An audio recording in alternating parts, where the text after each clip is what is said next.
នៅពេលដែលអ្នកដេកនៅលើគ្រែហើយគេងមិនលក់ហើយចង់គេងលក់ក៏បានឃើញដែរគាត់ជាអ្នកគេងមិនលក់នៅពេលយប់ជ្រៅមើលហើយធានាថាអ្នកនឹងគេងលក់ស្រួលអូខេកុំនិយាយច្រើនទៀតតោះចូលទៅរឿងនិទានមុនពេលគេងទាំងអស់គ្នាបុរសម្នាក់ឈ្មោះអាឈៀងដោយសារតែធុញទ្រាន់នឹងការងារនិងថ្លៃផ្ទះខ្ពស់នៅទីក្រុងគាត់ក៏សម្រេចចិត្តលាឈប់ពីការងារយកគ្រឿងសង្ហារឹមសាមញ្ញមកព្រៃបុរាណត្រៀមខ្លួនសាងសង់វីឡាក្រោមដីដោយខ្លួនឯងដើម្បីរីករាយនឹងជីវិតនៅព្រៃអាឈៀងបានឃើញដើមឈើដួលរំដ៏ធំមួយផ្នែកខាងក្រោមនៃឈើនេះគឺជាកន្លែងដ៏ល្អឥតខ្ចោះសម្រាប់សាងសង់ជំរកជំហានដំបូងនៃការសាងសង់គឺការជីកគ្រឹះអាឈៀងដាក់កាបូបចុះលើកប៉ែឡើងហើយជីកយ៉ាងសាហាវសំណាងល្អនៅទីនេះមានស្លឹកឈើជ្រុះកកុញពេញមួយឆ្នាំទេស្រទាប់ខាងលើក៏ទន់ល្មើយប៉ែនៅក្នុងដៃរបស់គាត់ក៏រហ័សរហួនដីក៏ត្រូវបានជីកចេញយ៉ាងងាយស្រួលដើម្បីការពារកុំឲ្យដីនៅគែមរអិលអាឈៀងក៏រកដើមឈើមួយចំនួនមកដុតបញ្ឈរនៅគែមរណ្ដៅដីហើយចង់វាឲ្យជាប់ល្អធ្វើជាជញ្ជាំងទប់ដីដ៏រឹងមាំមួយនៅពេលជួបឫសឈើក៏ស្ទះគាត់ក៏ដោះស្រាយវាដោយស្ងប់ស្ងាត់កាត់វាជាពីរយ៉ាងលឿន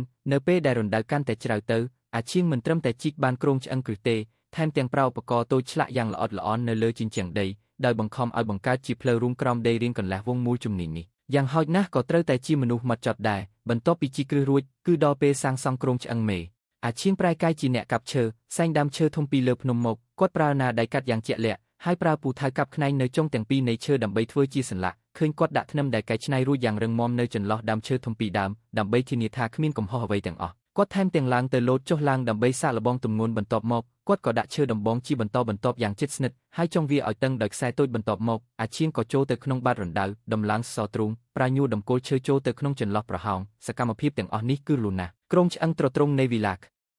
រោមដីនេះត្រូវបានសាងសង់រួចរាល់ហើយមានគ្រឹះហើយខ្យល់ត្រជាក់នៅពេលយប់នៅក្នុងព្រៃការការពារកម្ដៅនៃជញ្ជាំងនិងដំបូលគឺជារឿងសំខាន់បំផុតអាឈៀងបានសាងសង់ជញ្ជាំងឈើនៅសងខាងចម្រោកប្រើវលចងវាឲ្យជាប់នឹងសសរបន្ទាប់មកគាត់យកក្រណាត់ផ្លាស្ទិកពណ៌ខ្មៅមួយផ្ទាំងធំមកគ្រប់ពីលើដំបូលគែមត្រូវបានចងជាប់ដោយឈើវែងនិងគល់ឈើនេះមិនទាន់ចប់ទេអាឈៀងបន្ទាប់មកប្រើដីមកគ្រប់ពីលើប្រើដៃដែលនៅលីវអស់30ឆ្នាំមកតម្រង់ដីឲ្យរាបស្មើបន្ទាប់មកប្រើដីមកបំពេញជុំវិញដើម្បីសម្រេចបានប្រសិទ្ធភាពកម្រិតការពារសំណើមគាត់ទៅចាប់យកស្លឹកឈើនៅជុំវិញព្រោះវាស្មើគ្នានៅលើដំបូលឥឡូវនេះមើលពីចម្ងាយអ្នកណាទៅនឹកស្មានថាដុំដីនេះពិតជាលក្ខវីឡាធំមួយការតុបតែងខាងក្នុងក៏មិនអាចធ្វើប្រហែសបានដែរអាឈៀងឥឡូវនេះនៅមាត់ផ្លូវប្រើប៉ែកែច្នៃជន់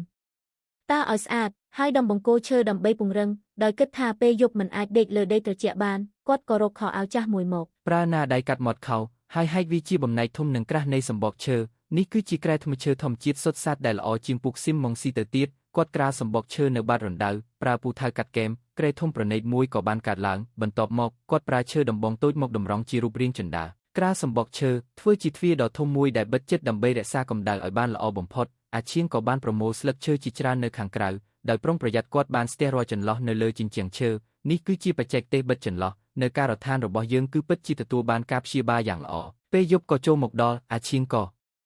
ចូលទៅក្នុងផ្ទះតូចដ៏កក់ក្ដៅបើកភ្លើងជំរុំពន្លឺភ្លើងពណ៌លឿងក៏បំពេញពេញកន្លែងតូចនេះអារម្មណ៍សុវត្ថិភាពក៏ពេញលេញបន្ទាប់ពីធ្វើការពេញមួយថ្ងៃដល់ពេលត្រូវផ្ដល់រង្វាន់ឲ្យខ្លួនឯងហើយគាត់បានជីកចង្ក្រានភ្លើងតូចមួយនៅខាងក្រៅបន្ទាប់មកយកសាច់ស្រស់ដែលបានប្រឡាក់រួចចេញពីកាបូបប្រើឈើចាក់សាច់ធ្វើជាសាច់អាំងដាក់អាំងនៅលើធ្យូងក្រហមមិនយូរប៉ុន្មានខ្លាញ់ក៏ស្រក់លើធ្យូងហើយបញ្ចេញសំឡេងឈ្ងុយឆ្ងាញ់សាច់ក៏ឈ្ងុយពេញជំរុំអាឈៀងត្រឡប់ចូលក្នុងផ្ទះហែកសាច់អាំងញ៉ាំមុខពោពេញដោយភាពរីករាយនិងពេញចិត្តបន្ទាប់ពីញ៉ាំឆ្អែតហើយគាត់ក៏ប្រើខ្សាច់លុបចង្ក្រានភ្លើងទាញទ្វារសម្បកឈើបិទនៅក្នុងភាពស្ងប់ស្ងាត់ដែលដាច់ឆ្ងាយពីពិភពលោកនេះអាឈៀងដេកលើថង់ដេកយោធាជាមួយនឹងសំឡេងសត្វល្អិតតិចតួចគាត់ដកដង្ហើមធំមួយហើយគេងលក់យ៉ាងស្ងប់ស្ងាត់ប្រសិនបើមានឱកាសរត់ចេញពីទីក្រុងម្ដងទៀតតើអ្នកចង់ទៅជាមួយអ្នកណាដើម្បីដាក់ឈ្មោះរបស់គាត់ឬអ្នកចង់និយាយអ្វីជាមួយគាត់សូមសរសេរក្នុងផ្នែកមតិយោបល់